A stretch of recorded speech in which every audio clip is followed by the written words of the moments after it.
देश के कई राज्यों में इस वक्त जो है एक धार्मिक नारे को लेकर बवाल देखने को मिल रहा है। आपको बता दें कि कई ऐसे राज्य हैं, चाहे उत्तराखंड की बात करें, यूपी की बात करें या और ऐसे कई राज्य हैं जहां पर धार्मिक नारे को लेकर सड़कों पर युवक उतर रहे हैं, पत्थरबाजी देखने को मिल रही है। इसी पर हमसे ज़्यादा बातचीत करने के लिए विश्व हिंदू परिषद के केंद्रीय जो कि सेक्रेटरी हैं, महामंत्री हैं। सर, जिस तरीके से ये पूरा विवाद हो रहा है, उत्तराखंड में इतना ज़्यादा बवाल देखने को मिला आई लव मोहम्मद को लेकर, इस पर आप क्या कहेंगे सर? आई लव मोहम्मद ये कोई मोहब्बत का नारा नहीं है, ये उन्मादी नारा है। इनका यही तरीका है मोहब्बत का इजहार करने का गैर मुसलमानों के प्रति। आई लव मोहम्मद के बोर्ड का प्रयोग करके आप वाहन तोड़ोगे, आग लगाओगे, थानों पर हमला करोगे, पुलिस वालों के हाथ काटने की धमकी दोगे।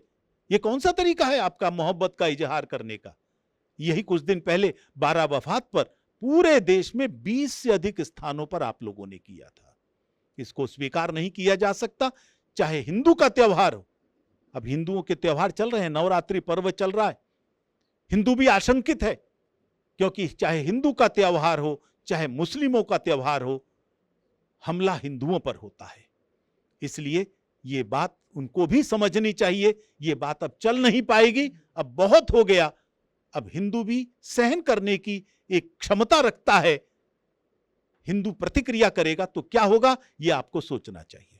सर, इस वक्त जो है शारदीय नवरात्रि चल रही है और जहां पूरे देश भर में नवरात्रि का पर्व मनाया जा रहा है, लेकिन वहीं दूसरी तरफ इसको लेकर एक विवाद भी कई लोग कह रहे हैं कि जैसे मीट की दुकानें बैन होनी चाहिए या फिर गरबा में जो है आधार कार्ड चेक करना चाहिए, गौमूत्र से छिड़काव होना चाहिए। लेकिन इस पर कई विपक्षी पार्टियाँ और कई ऐसे जो मुस्लिम संगठन या कई ऐसे नेता हैं जो कह रहे हैं कि वो उनकी आज़ादी को छीना जा रहा है खाने पीने की। दूसरी तरफ कह रहे हैं कि आधार कार्ड चेक कर रहे हैं, ये एक सांप्रदायिक हिंसा बढ़ाने की कोशिश की।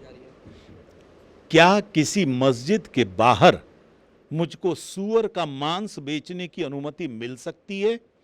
सोच कर देखिए, पूरी दुनिया को जलाने की कोशिश करेंगे।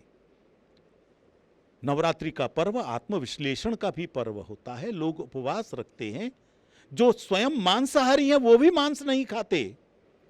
तो इसलिए ऐसी परिस्थिति में जब हम उनकी भावनाओं का सम्मान करते हैं, क्या वो नहीं करेंगे? इतनी भी सभ्यता उनमें नहीं है। तो इसलिए मैं समझता हूं, ये अगर किसी की मांग है तो गलत नहीं है, और स्वयं सुप्रीम कोर्ट ने इस मांग को जायज ठहराया है कई मामलों के अंदर। जहां तक गरबे का प्रश्न है, यह मां दुर्गा की आराधना का पर्व है। यह आनंदोत्सव नहीं है, यह धार्मिक उत्सव है, और इसलिए पूजा करने का अधिकार उसी को है जो मां दुर्गा में विश्वास करता है, जो हिंदू है। जो धोखा देना चाहता है, नाम बदलकर या हाथ में कलावा बांधकर मेरी बहन बेटी के साथ वहां आकर छेड़खानी करना चाहता है, यही तो इतिहास रहा है इन लोगों का। इसको स्वीकार किसी भी हालत में नहीं किया जा सकता। इसलिए हमने देश भर के बजरंग दल के लोगों से भी कहा है, सभी आयोजकों से कहा है, कृपया सुनिश्चित करें कोई गैर हिंदू गरबा के पंडाल में न घुस पाए। इसके लिए जो भी तरीका अख्तियार करना है, आधार चेक करिए ना, आधार में सब चीजें स्पष्ट हो जाती हैं।